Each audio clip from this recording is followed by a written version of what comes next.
নমস্কার বন্ধুরা, স্বাগতম অপশন ট্রেডিং বাংলার আজকের প্রি মার্কেট রিপোর্টে।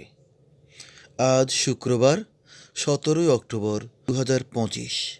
দেখে নিই আজকের ভারতীয় শেয়ার বাজার খোলার আগে কোন দিকটা নিতে পারে মার্কেট, আর কি কি ট্রেডিং আইডিয়া থাকতে পারে আমাদের জন্য। গতকাল আমেরিকার বাজার বন্ধ হয়েছে হালকা পজিটিভ নোটে। ডাও জোন্স প্রায় 0.35% বৃদ্ধি পেয়ে, ন্যাসড্যাক 0.45%, আর S&P 500 তাও সবুজে বন্ধ হয়েছে। ইউরোপিয়ান মার্কেটেও ছিল স্থিতিশীলতা, তবে আজ সকালে এশিয়ান মার্কেটগুলো মিশ্র অবস্থায়। নিক্কি কিছুটা নিচে, কিন্তু হ্যাংসেং ও সাংহাই কম্পোজিট সামান্য পজিটিভ। সার্বিকভাবে দেখা যাচ্ছে আজ ভারতীয় বাজারের জন্য global sentiment neutral two positive. আজ সকাল 7টার দিকে গিফট নিফটি ট্রেড করেছে প্রায় 25,630 থেকে 25,650 মধ্যে, যা ইঙ্গিত দিচ্ছে নিফটি আজ খুলতে পারে ফ্ল্যাট থেকে সামান্য গ্যাপ আপ ওপেনিংয়ে।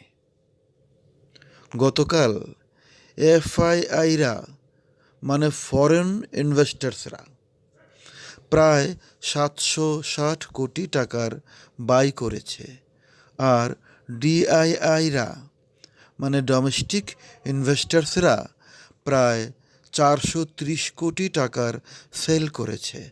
মানে বিদেশি বিনিয়োগকারীদের মনোভাব এখনও বুলিশ সাইডে রয়েছে। এটাকে আমরা আজকের পজিটিভ পয়েন্ট হিসেবে ধরতে পারি।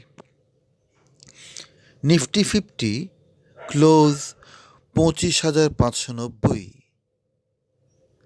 সাপোর্ট জোন ধরতে পারি 25,520 এবং 25,450। রেসিস্ট্যান্স হবে 25,700 এবং 25,780।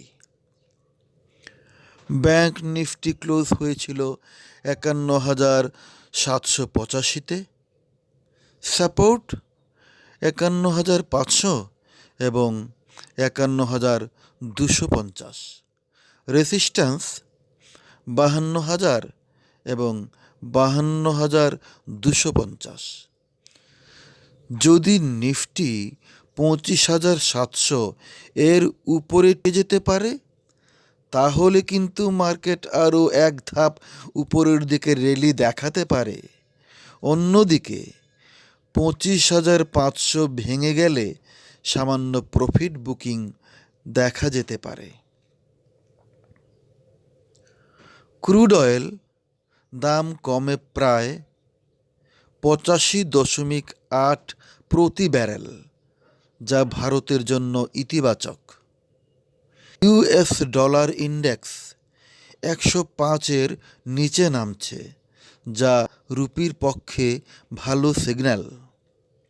গোল্ড কিছুটা স্থিতিশীল, আর বন্ড ইয়েল্ড নিচেছে।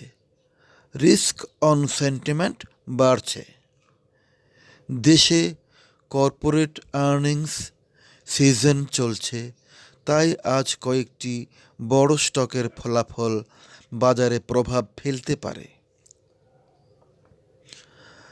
আজ মার্কেট হতে পারে range bound to slightly positive. Option ট্রেডাররা চাইলে 25,500 থেকে 25,750 রেঞ্জ ফোকাস করতে পারেন। ব্যাংক নিফটিতে ভলিউম বাড়ছে, সেদিকেও নজর রাখা জরুরি। ইন্ট্রাডে ট্রেডারদের জন্য মোমেন্টাম আসবে যদি নিফটি 25,700 ভাঙে বা 25,500 এর নিচে নামে, ততক্ষণ পর্যন্ত ওয়েট অ্যান্ড ওয়াচ মোড ভালো। এই ভিডিওর সমস্ত তথ্য শুধুমাত্র শিক্ষামূলক উদ্দেশ্যে। এটি কোনো ইনভেস্টমেন্ট বা ট্রেডিং পরামর্শ নয়। নিজের বিশ্লেষণ ও ঝুঁকি বিবেচনা করে সিদ্ধান্ত নিন। তাহলে এই ছিল আজকের প্রি মার্কেট রিপোর্ট 17 অক্টোবরের জন্য। ভিডিওটি ভালো লাগলে লাইক, কমেন্ট ও শেয়ার করে এবং সঙ্গে সাবস্ক্রাইব করে পাশে থাকবেন, যাতে প্রত্যেক দিন সকাল 8টার আগেই পেয়ে যান আমার প্রি মার্কেট রিপোর্ট। নমস্কার।